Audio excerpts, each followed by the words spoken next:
Let me tell you a story about the Beatles.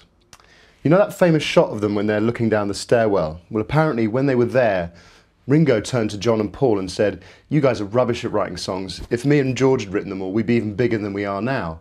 And they laughed this off and said, "Shut up, Ringo," and went their separate ways. And after they split, a few years later, John was in New York. And he was there recording with David Bowie and, living a great life.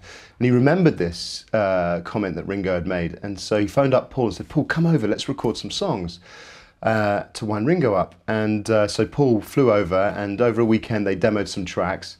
And then they phoned up Ringo, played the songs down the phone and said, "Ringo, put your money where your mouth is," and hung up.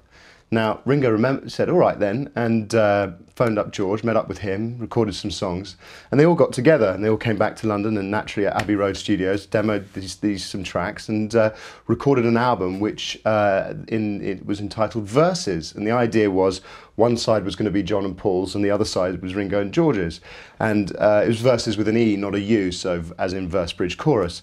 Now, after they'd finished recording it and having a great time doing it, they looked at it and thought that all their solo careers were in the ascendance and the Beatles canon was sort of complete and there was nothing more to be said, so they decided not to release the album, and unfortunately none of us have heard it and it's become a lost master.